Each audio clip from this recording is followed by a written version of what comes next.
Welcome. This is Power Trading Radio Live, fueled by Online Trading Academy. For more information, visit powertradingradio.com. Now, here's your host, Merlin Rothko. Hello, everybody. Welcome to Power Trading Radio. Merlin Rothko with you for your Thursday afternoon edition. A little bit different show today. I was all excited. We were going to have Larry Jacobs on the program today talking about NVIDIA, which, of course, is a hot topic du jour. And Larry got pulled in some meetings and all kinds of other stuff because it's just chaos around here. We always got some fun stuff going on. And then Mark Greco, I got to throw him under the bus. He bails on me today. Again, more development stuff with the platform. So he says, I can't come on today, but I'm going to come on the next couple weeks. So we'll have Mark Greco on here in the near future.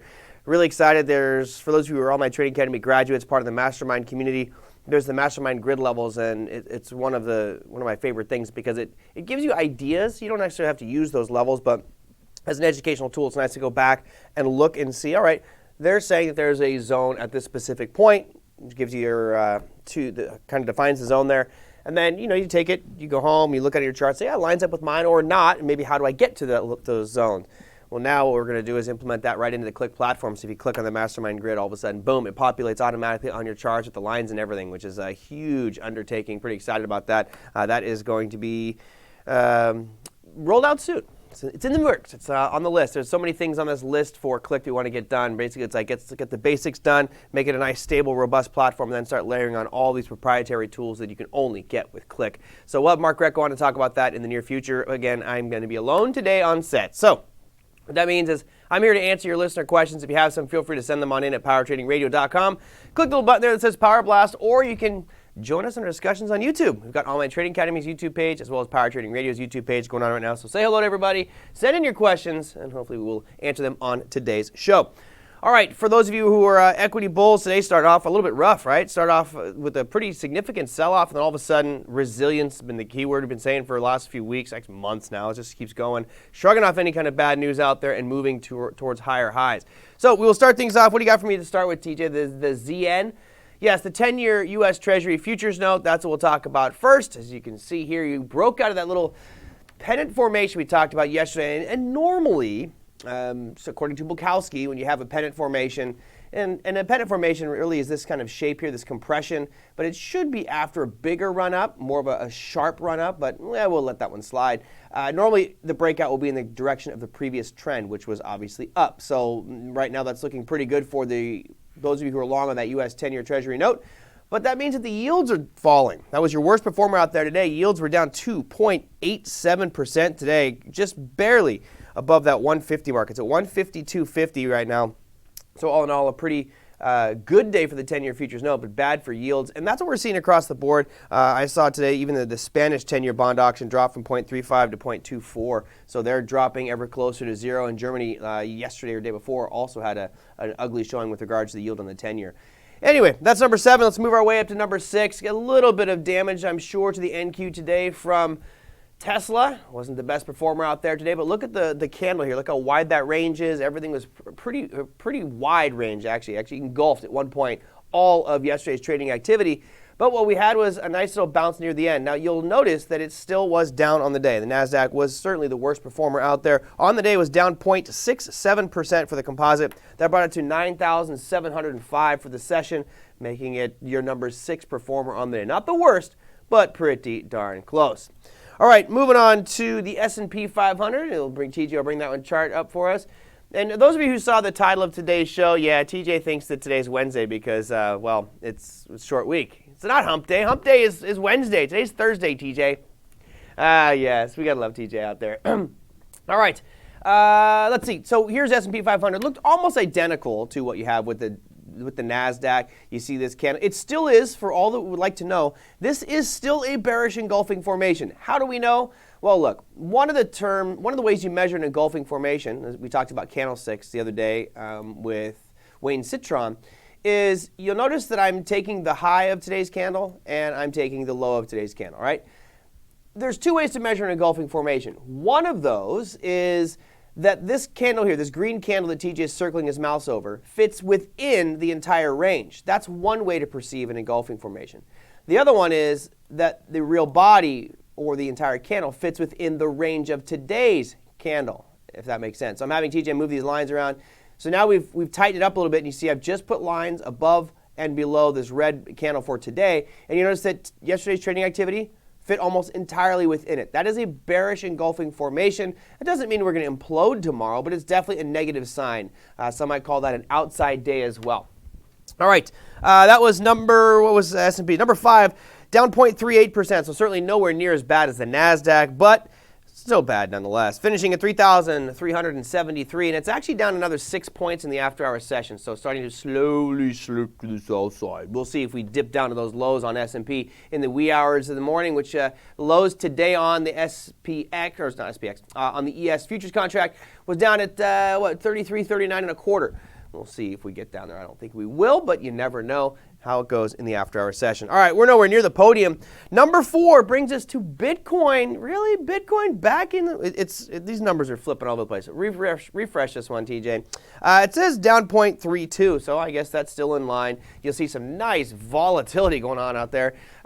Some of you have asked, can you trade this like stocks? Yes, you can. Many feel that you cannot. You absolutely can trade this like a trading platform. If you look at Coinbase Pro or some of the other ones, it has pretty much level 2 where you see the buyers and sellers. You can make a bid, you can make an offer, market, limit orders, etc. So yes, you can trade this pretty much like you would a normal security, but there's a lot more risk because you can see those fluctuations are very, very wild. 9,616 is where it closed at today. Last 24 hours, that's a decline of 0.3289%. All right, that was number 4. Podium time it is. Russell 2000 really showing great resilience today. Russell is really impressive, actually. You look at the end of the day results here for the Russell, it looks way better than every other market index that we have. Why? Because it closed right near the high of its range, even though it was down for quite some time. It was really down there and then ripped back up.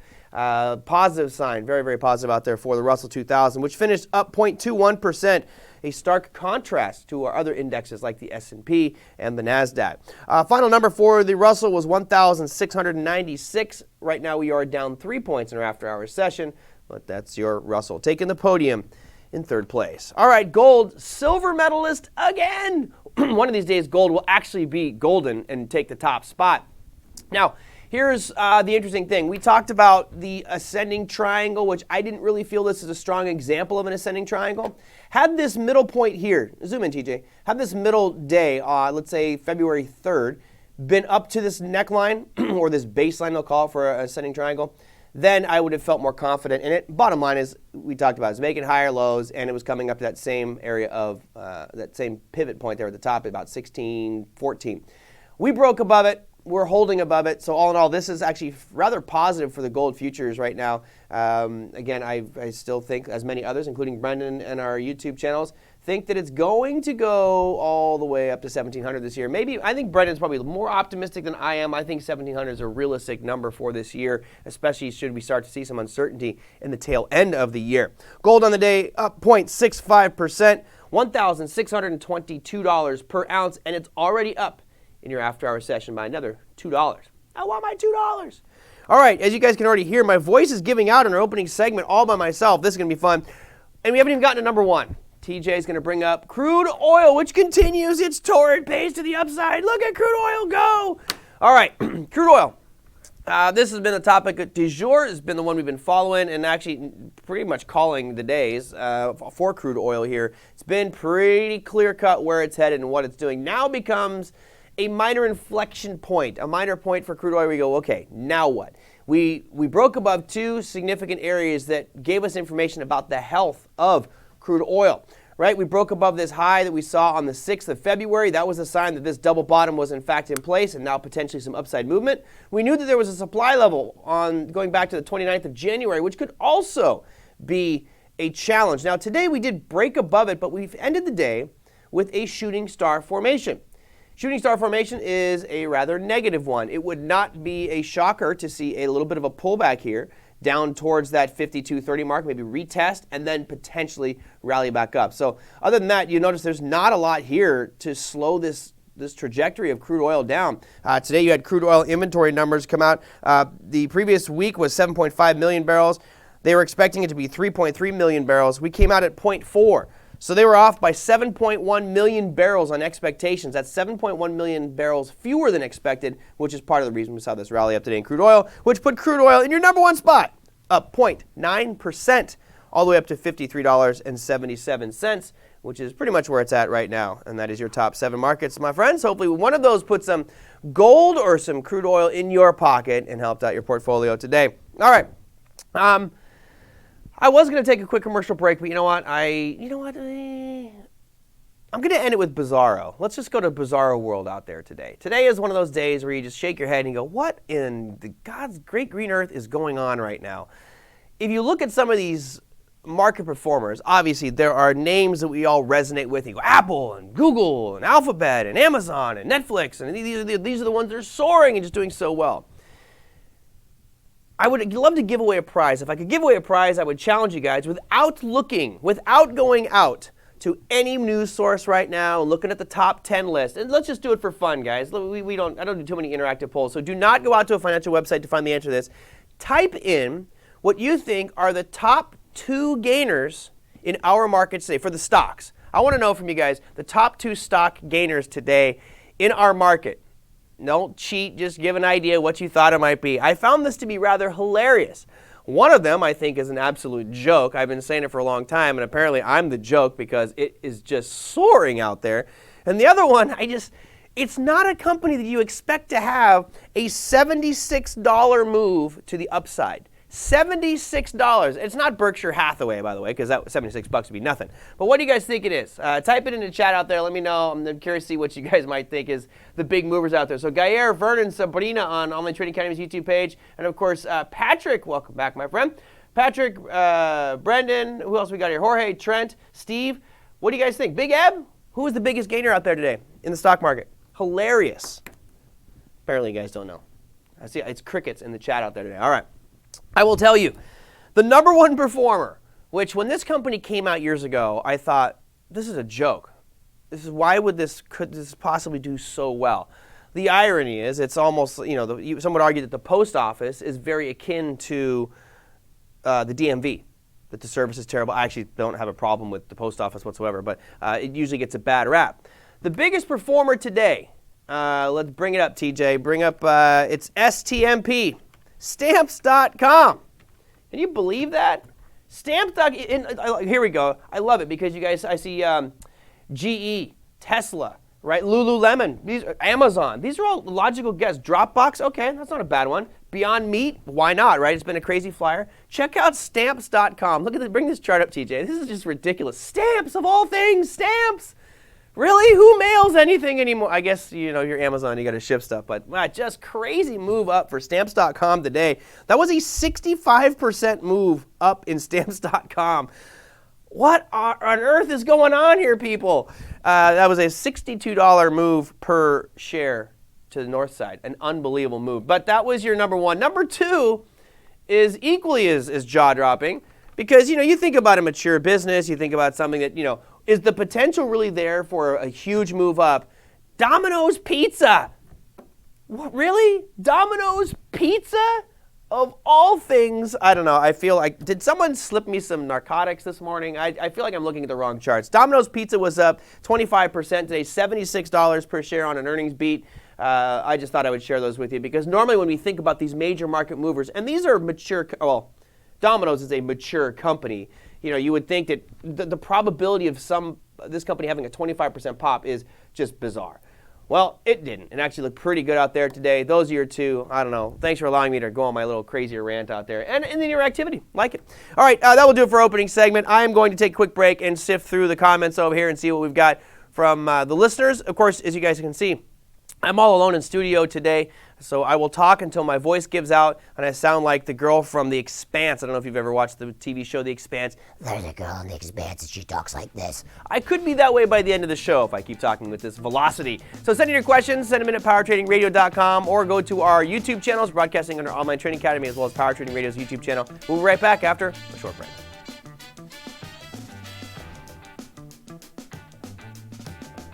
What if you knew the income strategies professional investors used?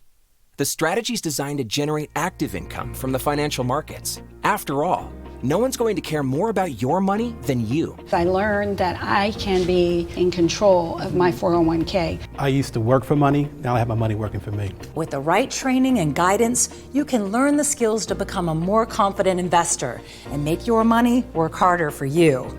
Want to find out what's possible for you? You can, as long as you're willing to take the first step and call OTA today.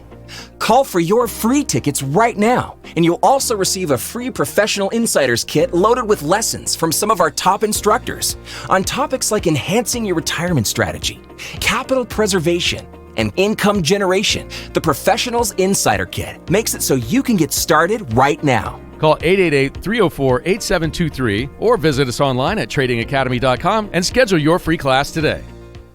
Click is something I wish I had when I started because it facilitates the learning process a lot quicker. This is not about taking many trades, it's about taking the right trade. It helps me save myself from myself. It's just a revolutionary educational tool. It propels you through the learning curve. The biggest shock for me is the level of innovation that happens within the company, and it's continuing. It's just perfect in this new century of trading. Everyone's on the same side, and I think that's what I love about it more than anything else. Helping each other, supporting each other, all with the same objective. Again, wonderful. There's no mountain high enough that the leaders in this organization won't climb for their students. They'll just never give up. It can only help. It can only make one a better trader. Gives you one of the most valuable things we all have, and that's time.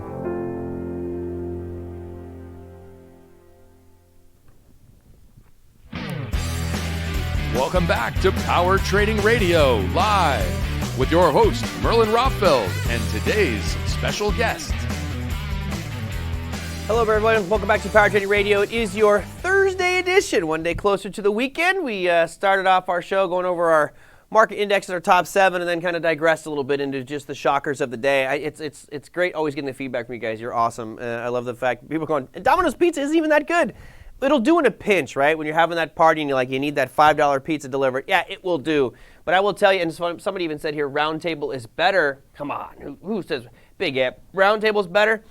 I lived in Italy for almost 7 years, and what was so bizarre, what's interesting is the day I got back from Italy, a bunch of my friends in Northern California decided to take me to a pizzeria. I was like, do you guys know where I have been for the last 7 years? I've been in the land of the best pizza in the world. Until you have had a Napolitano pizza, una buona pizza di Napoli, none of these pizzas compare. There actually is a couple good places here in Southern California, but I really don't even like eating pizza here anymore because it's just not good when you compare it to a good Italian pizza. I know I'm offending some of you full-blooded Americans out there. Oh, you can't mess with our pizza. All right, let's see. What do we got? Brendan, you were asking a question about the coronavirus and the Fed. Let's see if I can get that one. So the Fed warned yesterday that suspected earnings shortfalls due to COVID-19 or coronavirus need to be announced sooner rather than later or face possible shareholder issues. Thoughts from others? Well, I think it is being overlooked. It's a question of how big is that impact. So obviously trade's going to be impacted significantly. I do think it will be an impact on earnings, but for some reason, and again, this is the hard part about trading, is I'll just direct it towards myself. I don't want to sway any opinions, but my opinion is that we are going to see significant earnings issues with those that are dealing with China extensively, especially those that are getting stuff manufactured in that specific region where they're shutting it down. Obviously, that's going to have an impact. Then I look at other factors out there which I think could be a problem for our market. So I have a list of things which I look at and I go, this could be very problematic and it should pull our markets down. But then you look at a chart that looks like this, and I'll, TJ, bring up the daily here of the S&P 500, or go to the NASDAQ's even better, where it's climbing this wall of worry, and it just doesn't care at all about China. It doesn't care about a trade war. It doesn't care about attacks on Iran and nuclear weapons. It does not care about border walls. It does not care about earnings. It's just going up. Now, it's difficult to hold on to those opinions or biases because I agree with you, Brendan. I do think that it should be disclosed. I think the media is telling us that it's going to be an issue, and I actually do believe it will be. the extent of which is not known, because I think the information coming out of China is not full transparency, and I think the information that we're getting from our media is probably blown out of proportion, so it's probably somewhere in the middle there. That's my take on it, but even if I have this massive negative bias, if I were to hold that, it'd be costing a ton of money. It has cost me a lot of money this year already, actually, from some short positions that I got hit on. When that big pop up in NASDAQ, that one ripped me. So yeah, even though I feel it's going to be an issue, I think maybe we visit that discussion we had yesterday with Wayne Citron and talk about with Steve Moses and talk about deep out of the money options, and look at just a ridiculous black market or black swan event. I think that that's probably what's going to happen, because it feels like we're on zombie mode right now. We're on autopilot and we're just going and going and going and going. The little comment say from the Fed, or one of the Fed, was a Fed vice president or chair, basically saying that the markets are getting a little bit too aggressive, expecting a rate cut at the end of the year. Well, yeah, the market is pricing that in. So these are factors that are fueling the market up, and I just look at there's too many factors that will end up pushing it down. Here's another interesting one that I haven't done a lot of research on, but I'm curious to see what you guys might think about this. There's the concept of peak oil, right? What peak oil is basically saying there's only enough oil in the ground. As soon as we end up extracting all that oil, it's done, and there won't be any more oil in there. Okay, I'm not a geologist, so I can't make those statements. I haven't studied it, but in theory, it sounds great. How about this one? How about peak gains? At a certain point, isn't all the money that you have in your account? So let's just take everybody here that's watching the show. If you felt overly bullish and you kept putting more and more and more and more money into the markets, then you don't have any money to put in. You have peaked out on your capital that you could contribute to this market rally.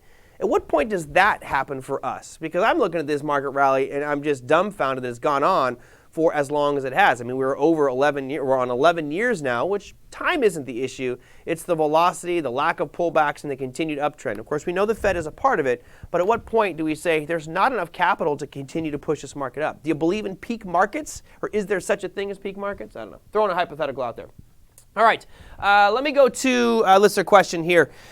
Sarah, who sent in a whole bunch of questions last week about correlation, which was great, Sarah. I appreciate that. She says, thanks for all the helpful tips on correlations. What are your thoughts on using market maps at FinViz? Does that accomplish the same thing? I had TJ brought that one up earlier. Look, there's a lot of free resources. We are not affiliated with any of these sites, so use them at your own risk. There are some great tools. I'm a fan of FinViz. I think they offer some pretty nice features. The map of the markets that she's talking about, and TJ, bring it up full screen. Well, let's go to maps over here. You go to finviz.com, you go to maps, and there's a wide variety of them. So for those who haven't seen anything like this, it's pretty cool. It gives you a good breakdown of the S&P 500. So what I'm looking at here is 500 different companies, and you can see their relative market share as well. So who are the biggest companies out there? Well, clearly Apple in the consumer electronics space, Amazon in your catalog and mail order home. Microsoft is the big dog by a long shot in business software and services. Google's in internet with Facebook. So you get a sense as to who's big with in different sectors. So if you're looking for opportunities within a specific sector, that's how you could do it. It's nice. What's great about it is you can actually, this is one day performance, but let's say I wanted to go and see how they've done for the past year. Well, very quickly you can see why these markets have been soaring, because Apple and Microsoft are members of most of the major market indexes. Same with Amazon and Google, and those are up. Apple's up 86%, Microsoft 72%. So that's helping our market pull up. Not a lot of red stuff out there. Boeing, of course, over here down 20% in the last year, but this is one way to do it. I also like it from another perspective, which is looking at the world. If you want exposure, we had talked about companies in China, right? Well, you'll notice up here, these are all Chinese companies. So if you're looking for potential shorting opportunities, because obviously if these companies in this list right here are doing a lot of business with the U.S., there will be some issues, especially if it's shipping goods and services, et cetera. So I think that it's useful, but I don't believe that it's as good as doing the perf charts that we had last week. I think perf charts are probably the best because you can see performance with the assets all lined up together. This is kind of showing how a sector is broken down and how it's performing. You can also go into exchange-traded funds. For those of you who want to know more about ETFs, we have a whole bunch on ETFs at otaacademy.com. But this is a great way to find out exposure in different markets. So let's say, for example, you thought that China was going to be doing rather poorly because of all of the issues going on. Of course, you see right here, you see there's a whole box of just China ETFs. These represent different segments within China. Some are overall markets like FXI, but you have other ones here, which is the Harvest Asian I don't even know what these ones do, guys. Honestly, there's so many different ones in there. But just to give you an idea of how to use these tools. Now, to the initial question that Sarah posed, which is, does it help you accomplish the same thing? No, it does not. But it's nice to give you a window into the markets, not just domestically with the S&P 500, but also with global marketplaces. Because, there's a lot of things that we consume here that are made in China, that are made in Taiwan, that are made in Vietnam or Europe. Well, if we feel that that market is going to be doing poorly and those companies are going to be doing poorly, I can single out those and maybe find those as shorting opportunities, or vice versa. Let's say, for example, we feel that Vietnam is going to just be the next big booming economy. Well, I can go back to our world map here, and let's see if I can find Vietnam on here. There's Taiwan, Singapore. Let's say it's South Korea, just for the ease of argument for today. I can click over on the South Korea part here, and you can see right away I've got a list of probably 10 or 12 different companies, which aren't the only ones, but those are some of the larger ones that are trading on U.S. exchanges. So kind of a nice way for you to break down markets. If you have, we've got our great designer here that works for us. His name is Simon. Well, he's probably going to go long every company from France because he's from France out there. He's going to go long total, and I don't know the other ones out there. So there you go, Sarah. That's my 2 cents on it. I actually really do like this as a resource. I think it's a great way to view the markets, understand how things are grouped. But as far as showing the relationships between one instrument versus another from a performance perspective, those performance charts are the way to go. We are actually, it's on the list to be included in Click in the next revision so that we can do the exact same thing with Click, which is overlap 5, 10 different things and see which one, based off a specific axis point, shows the best performance over time. Okay, man, that was a long rant, and all of a sudden I look at the clock and it's time for another commercial break. So let's take a quick break. This one's a short one. When we come back, I will go to some more listener questions. I've got a great question from Tom about the dollar index, which has been just unbelievable. And again, it poses a huge disconnect for me in our markets right now. I don't have the answer for you guys, but something has to give. We'll look at that when we come back after a quick break. If you have any questions, send them on in at powertradingradio.com. Click the Power Blast button or go to our YouTube channels. Join the discussion with everybody out there. Say hello, send in questions. We'll be right back.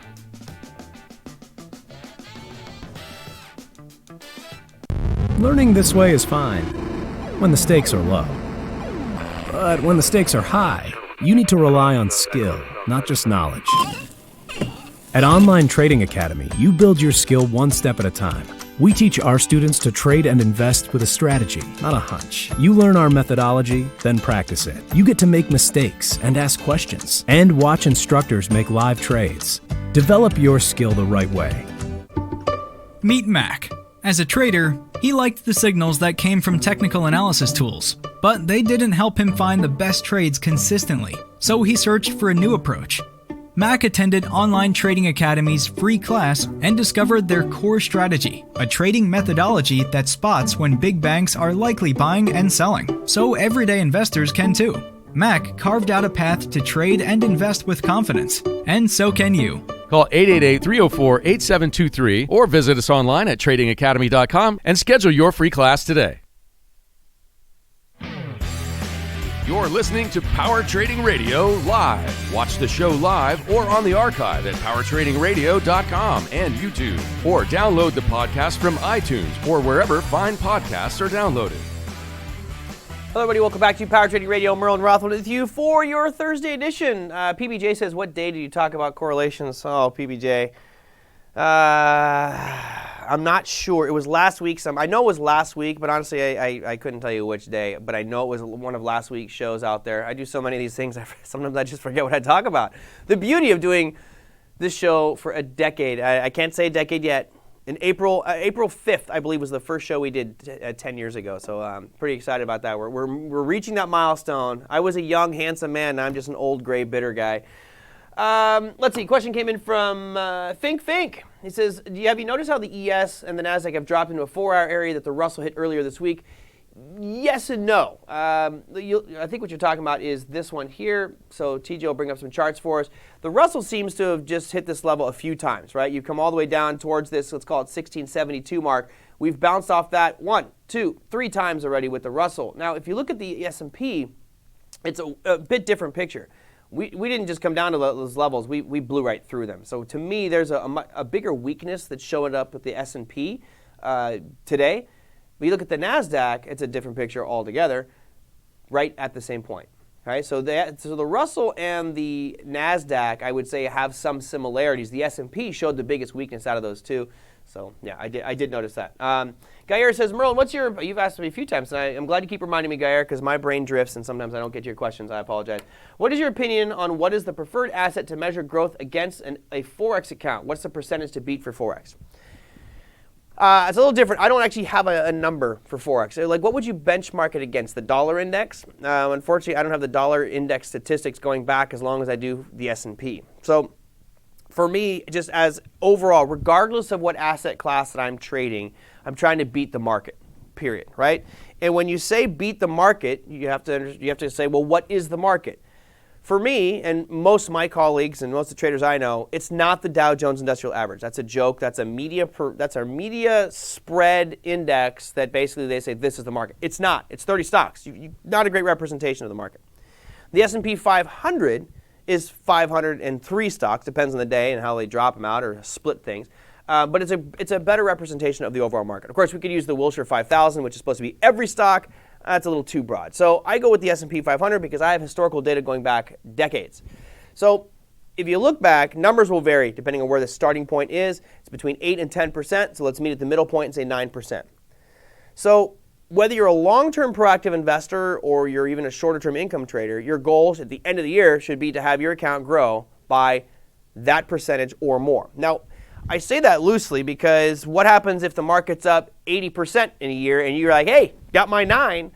Well, then you underperform the market. So obviously the goal is to beat whatever the S&P throws at you. That said, can you have a down year and still beat the S&P 500? Sure. We've had years where the S&P has been down 20 or 30%. Let's say it's down 30% and you only lost 15%.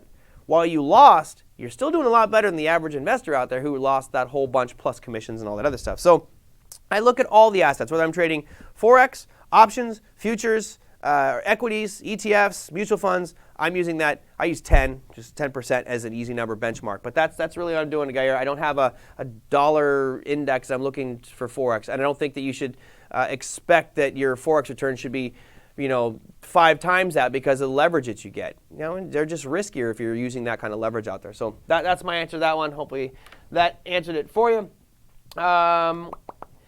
Don says, Merlin, should we be looking at a major pullback on both stamps and dominoes?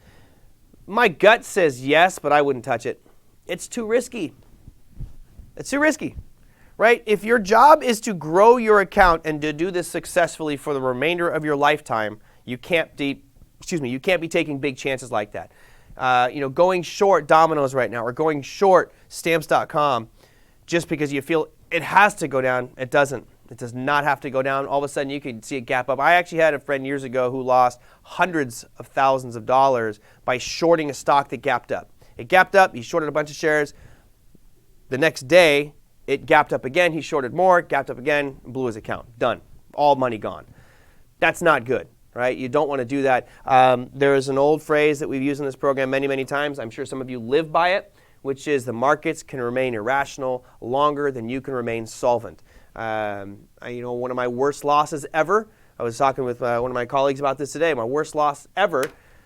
Oh, let's share. Why don't we just rub Merlin's nose in his worst loss ever? Bring up Best Buy. Oh, yes, Best Buy. I think it's a garbage company. I think it's just basically the front end for Amazon. You want to go hold and touch and see electronics, you go to Best Buy first, and then you go to Amazon and you buy them cheaper. So let's go to BBY. I had been buying puts on Best Buy. Let's go way back here. You'll see right away. You'll know exactly what happened. I was shorting Best Buy with puts, this rally up. And I made a mistake of buying December. I ended up having like 6 figures short, almost $100,000 worth of put options for Best Buy short. And as you can see, it kept going against me. I was adamant that they were going to go down. I was an idiot. I was stupid for holding my opinion on this one and ultimately ended up losing all of it as those options expire worthless. What's crazy is what happened 2 weeks after my options expired worthless, it dropped 50%, which would have put those options to close to $1 million worth of profit. Markets can remain irrational longer than you can remain solvent. In this case, I became insolvent right before it did what I thought it was going to do. So, you can't have that opinion. You can't look at something like DPZ right now and say it's got to go down. Let's look at STMP. You can't look at this and go, man, it's got to come down. That's just stupid. They're stamps. Well, look at some of those moves in the past. This is a weekly time frame. You can see that this is a dangerous beast. Like, I wouldn't want to touch this bad boy. So no, I would say stay away from it. Stay away from feeling like you have to go short this security. Let's see, what other questions we have? I'm going to check on the Power Trading Radio YouTube channel. Hello, Power Trading Radio YouTube channel. How's everybody doing? Hope you're all doing good. Okay, let me go to this listener question. This one's kind of vague. But it's nice to have a reference point to start out with. Actually, no, I'm sorry. I was going to do the dollar index question. So the Dixie. The Dixie's been an interesting one. This is one of the things that's puzzling me right now with our equity markets. And I'll tell you that there's a problem I have with what's happening right now. You have gold just ripping to highs. Look at the dollar index. This is the dollar versus a basket of currencies. Obviously, most of it's the euro. You usually don't see that aggressive of a move. Not only did we rip up into this area of supply, but we knifed through that thing like a hot knife through butter. I mean, it was incredible how quickly we went through that peak that goes all the way back to October 1st. We ripped through that thing so easily today. It makes you wonder what's going on. Last time we saw that aggressive of a rally was back in 2018 in April, when it just went almost parabolic and continued for quite some time. So we're seeing the dollar gain significant strength against these currencies. Normally, when that happens, our equity markets look the exact opposite. They sell off and go down. Same thing here. When you have that real big dollar index spike, you would usually expect to see something like gold going down. In this case, you're seeing it actually rally up. So there's something is broken. Something is disconnected at this point here, and I'm very, very interested to see how it all pans out. It's basically one of those old adages that one of these has to give. At some point, one of them will have to give. I believe the dollar right now is soaring because of manipulation, and people are buying U.S. dollars because that's where the yield is. They're buying U.S. dollar-denominated assets because we have yield. A lot of the other foreign countries do not have yield. So they're going to the dollars for that. And then you can see gold, right? This is that flight to security. This is the dangerous one, right? If everything goes to hell in a handbasket, gold will do well. It's painting a picture that things aren't looking so rosy out there. More money seems to be pouring into gold, which I think is something that we've been talking about in this program for quite some time. You'll notice that it was just pretty much going sideways from 2013 to 18. Now all of a sudden we're breaking out and we're starting to trend again. So, well, I don't know. I don't know what's broken here, guys. Does everybody agree? Do you think that something is broken? Because if the markets are soaring, commodities should probably be selling off and the dollar should be looking weak. Well, we have everything. It's an everything bubble. All asset classes are ripping to the upside. Patrick says, can we bring Don Dawson on the program? I would love to have him back on. He only comes on the show when he's here in studio, and he doesn't teach out here in Irvine too much, but I will make it a point to get him out here. He is pretty awesome. Love having him on the show. All right. Much time? Ow. We're already at the end of the show? Man. I'll ask this last one. This is from Peter. All right, so I got the dollar index for Tom. There you go. And then Peter says, I'm interested in learning more about futures trading. What products would you recommend? I really can't recommend anything other than I would say to start, it's probably best to start off with index futures. It's like, do you want to start driving? Go back to your first days when you learned how to drive.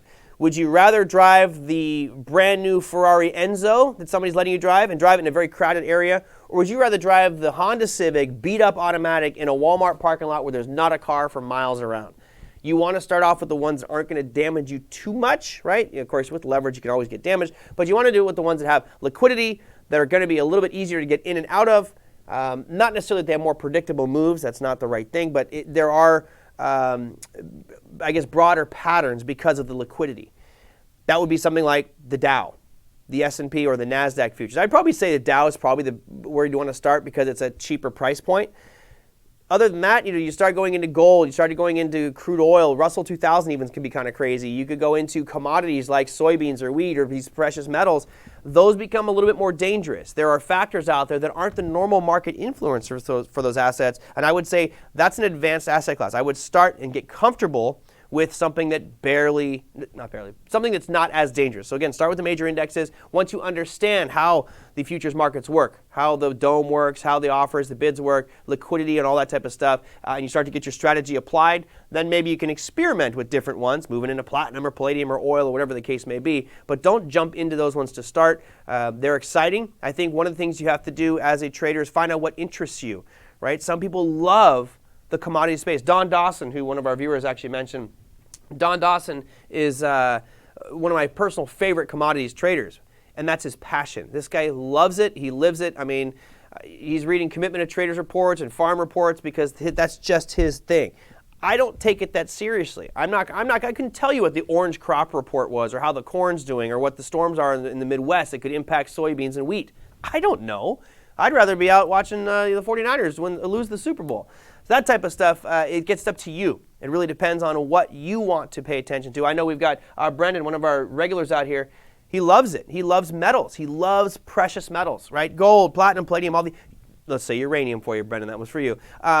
But there's a passion there. And to me, if you have a passion for something and you want to immerse yourself in it, then that'd be a great area for you to go into in futures. But start off making sure you understand how futures work as a whole, and then you can focus, whittle your way down into something a little bit more complicated, like some of these thinly traded instruments or more volatile ones that we talked about. All right.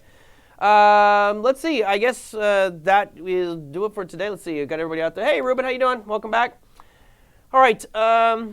Cool. What's your okay? I got almost everybody's listener question answered today, and I got Gaier's. I'm doing good. Show's all by myself. I love it.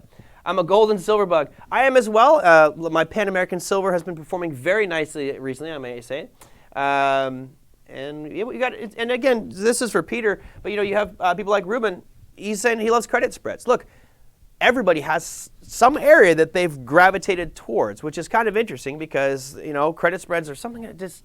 They're not for me. I like directional options, which are more simple. Maybe that's me. I'm just a simpleton. But there's other people who like very complex strategies. It really is a matter of personal preference. Again, start off slow, work your way into it. If you'd like to know more, Peter or anybody else who would be watching right now and may not know who Online Trading Academy is, we are the largest educator out there. We're teaching stocks, options, futures, Forex. If you'd like to know more about how these markets work, supply and demand methodology, putting rules in place around your trading so that you don't get burned, because the most important thing in trading is not losing money. It's not about making it. It's about not losing it. We have classes all around the world. We have 48 physical brick and mortar schools to help you understand how these markets truly work. If you'd like to know more information, you can click that link at powertradingradio.com. It says free class. Simply click on that one, type in your zip code to tell you which of our 48 campuses around the world are nearest you. All right, TJ is going to go, and I think he's going to show me what's happening for Friday. The good news is I have a guest on Friday that always shows up, so that's nice, either on the phone or at home. Here's what's cooking for Friday, February 21st. It's pretty much a manufacturing and services day out there. Today, by the way, Philly Fed manufacturing numbers, I should have mentioned this earlier, came out great. It was 17, they expected 10, came out at 36. Remember, below zero means contraction, so this is really good for the U.S. markets, which may be part of the reason we saw this catalyst out there today. For the U.S., the Euro, and the British pound, it's flash services and manufacturing PMI tomorrow. So the trifecta there for the major global economies. Canada has core retail sales. Canada actually had some not the greatest news out there. The ADP non-farm employment change for Canada came out a little bit uglier than expected, but all in all, things looking okay out there for Canada. So that's what's happening for tomorrow. You look at the earnings calendar. Fridays is normally pretty light. But we do have Royal Bank of Canada, Deere & Company, Any Spa, Royal Bank of Scotland, and Magna International will be reporting earnings tomorrow. Who knows, maybe those will be one of the major gainers like we saw today. You never know. Stuff could be crazy. All right, our guest for the show for tomorrow will be the Ambassador of Opportunity, John O'Donnell. He will be, I don't know what we're going to talk about. Again, today was a shock to me. We just kind of went as we saw the listener questions come in, so we appreciate that. Again, if you guys have questions, you want something to discuss for John and I for tomorrow, you can go to powertradingradio.com, click that Power Blast button to send on questions, or just click the free class button at powertradingradio.com to find out more information on how Online Trading Academy can help you understand how these markets truly work. Until then, happy trading, everybody. If you like the show, click the thumbs up out there, leave us a nice little comment. And until then, happy trading. We'll see you tomorrow.